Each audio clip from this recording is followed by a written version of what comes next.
যুবক, যখন তুমি কোনো খেলা দেখে খেলোয়াড়ের অনুসরণ করতে চাও, কোনো মুভি ছবি দেখে যে নায়কের অনুসরণ করতে চাও, মা এবং বোনেরা যখন সিরিয়াল দেখে সেই সিরিয়ালের নায়িকার অনুসরণ করতে চায়, পাখির ড্রেসের অনুসরণ করতে চায়, তখন বুঝতে হবে তাদের মধ্যে আত্মমর্যাদা নেই, তারা নিজেদেরকে দাম দিতে জানে না।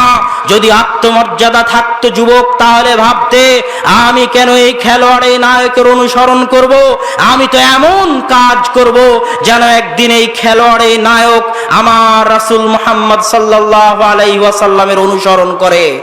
এর নাম ঈমান, এর নাম আত্মমর্যাদা, এর নাম নিজেকে দাম দেওয়া। কিন্তু আমি তোমাদেরকে কিভাবে বুঝাবো যে তোমরা নিজেদেরকে দাম দিতে জানো না, আত্মমর্যাদাশীল হতে জানো না? ঠিক তেমনি ভাবে মা এবং বোনদের অবস্থা, তারাও নিজেদেরকে দাম দেওয়া জানে না। রাস্তাঘাটে যেভাবে গরু ছাগল উট বিক্রি, এভাবে আজ মা এবং বোনেরা পণ্য দ্রব্যে পরিণত হয়েছে, বিক্রির বস্তুতে পরিণত হয়েছে। কেউ টাকার বিনিময়ে বিক্রি করে, কেউ ফ্রিতে বিক্রি করে। খুলেন টিভিতে যে কোনো অ্যাড, ছেলেদের প্যান্টেরও যদি অ্যাড হয়, ছেলেদের গেঞ্জিরও যদি অ্যাড হয়, মেয়ে থাকবে, ওই মেয়ে তার চেহারার বিনিময়ে টাকা ইনকাম করতেছে। বিমানে উঠেন, কোনো কুৎসিত নারীর চাকরি হবে না, কোনো অসুন্দরী নারীর চাকরি হবে না, ওই মেয়ে তার চেহারা দিয়ে টাকা ইনকাম করতেছে। নিজেদেরকে গরু ছাগল উটের মতো, গম ধান চাউলের মতো পণ্য দ্রব্য বানিয়ে নিয়েছে। অথচ রাসূল সাল্লাল্লাহু আলাইহি ওয়াসাল্লাম বলেছেন, ইন্নাদ দুনিয়া কুল্লুহা মাতা, আসমান এবং জমিনের মাঝে যা কিছু আছে সবই সম্পদ। ওয়া খায়রু মাতাইহাল মারাস সালিহা, আর শ্রেষ্ঠ দামি সম্পদ হচ্ছে সতী সাধবী মা, সতী সাধবী নারী, সেই হচ্ছে দামি সম্পদ।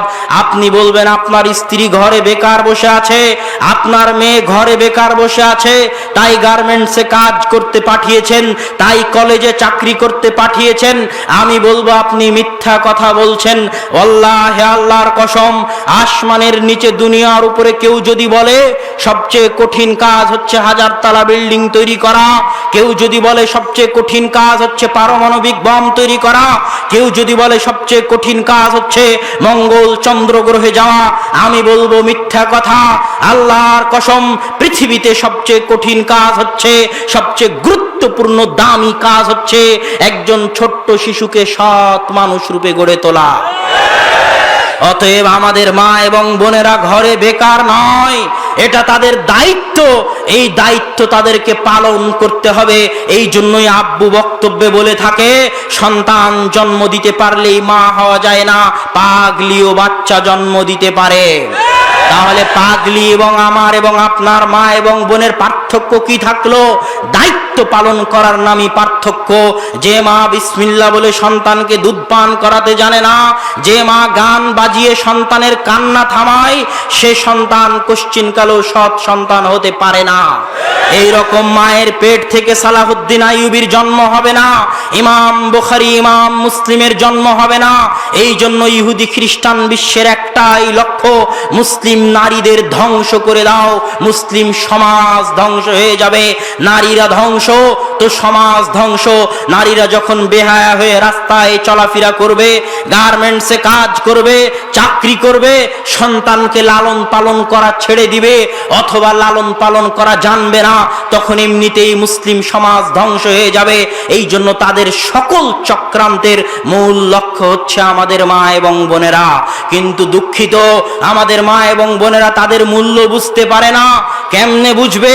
ইব্রাহিম আলাইহিস সালাতু ওয়াস সালাম যখন সারাকে সাথে করে নিয়ে অত্যাচারী বাদশার পাশ দিয়ে অতিক্রম করতেছিলেন, অত্যাচারী বাদশা যখন সারাকে নিয়ে নিল, যখন তার সাথে খারাপ কাজের জন্য এগিয়ে যাচ্ছিল, বাদারাতিলাস সালাহ, সাথে সাথে সারা সালাতের দিকে এগিয়ে গেলেন, আল্লাহর দরবারে হাত তুলে বললেন, আল্লাহ, সালাত আদায় করে আল্লাহকে ডাকতে হয়।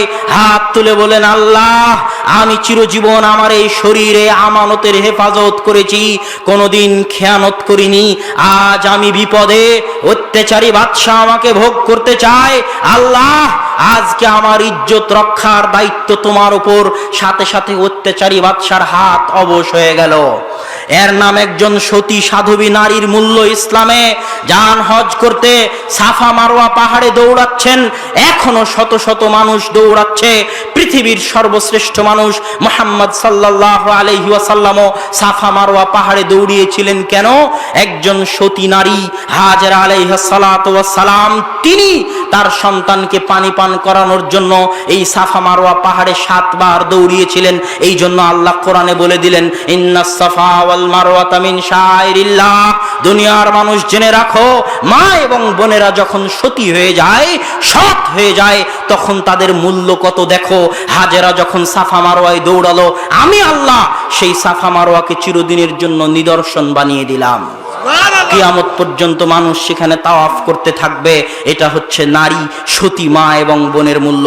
অতএব মা এবং বোনদেরকে আহ্বান করব, আপনারা আপনাদের দায়িত্ব বুঝে এই জাতি, এই সমাজকে বাঁচানোর চেষ্টা করুন।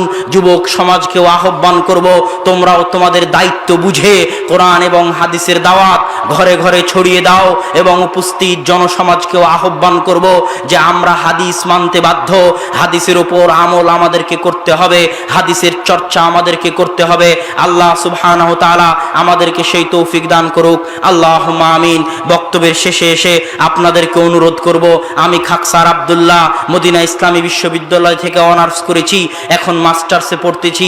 আমার জন্য দুয়ার দরখাস্ত, যেন আল্লাহ সুবহানাহু ওয়া তাআলা আমাকে তার রাসূলের হাদিসের খাদেম হিসেবে কবুল করেন, আল্লাহুম্মা আমিন।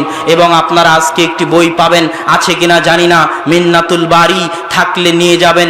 আমার লেখা সহিহ বুখারীর প্রথম ব্যাখ্যা গ্রন্থ, এছাড়া আরো যে বইগুলো আছে সেগুলো নিয়ে যাওয়ার চেষ্টা করবেন।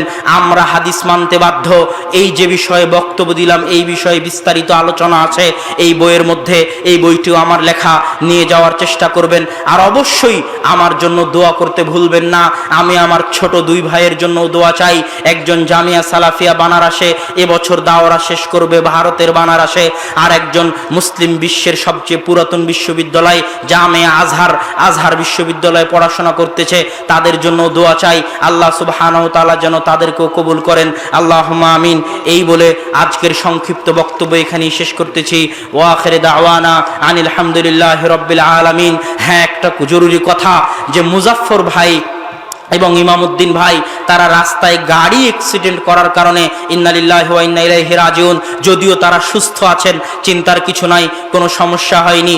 একজন লোক গাড়ির সাথে লেগে সে অ্যাক্সিডেন্ট হয় এবং এই কারণে আশেপাশের জনগণ হয়তো একটু ক্ষিপ্ত হয়ে যায় এবং গাড়ির কাঁচ ভেঙে যাওয়ায় তারা আসতে পারেননি, ফিরে কোনোভাবে রাজশাহী চলে গেছেন। তারা আপনাদের কাছে ক্ষমা প্রার্থী, আপনারা ক্ষমা সুন্দর দৃষ্টিতে দেখবেন। এই বলে আজকের বক্তব্য শেষ করছি। আসসালামু আলাইকুম ওয়া রাহমাতুল্লাহি ওয়া বারাকাতুহু।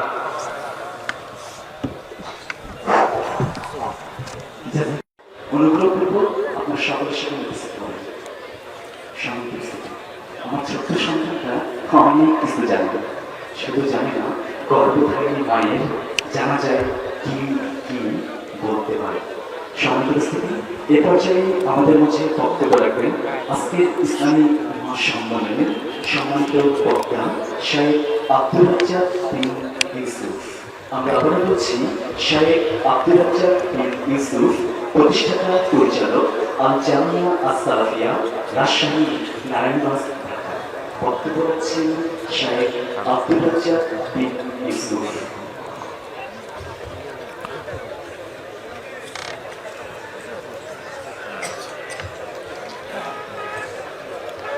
আসসালামু আলাইকুম ওয়া রাহমাতুল্লাহ। আলহামদুলিল্লাহি ওয়াহদা ওয়াসসালাতু ওয়াসসালামু আলা মান লা নাবিয়্যা বা'দা। আম্মা বা'দ, ফাআউযু বিল্লাহি মিনাশ শাইতানির রাজীম। ফাইদা জাআতিস সাখা। عن أبي هريرة رضي الله تعالى عنه قال قال رسول الله صلى الله عليه وسلم ارفع العلم ويكسر الجهل ويكسر شرب الخمر ويقل الرسام ويكسر النساء حتى يكون لخمسين امرأ القيم الواحد رواه مسلم.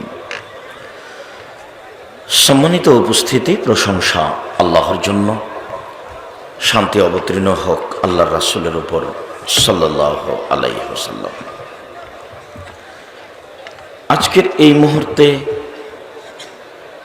আসলে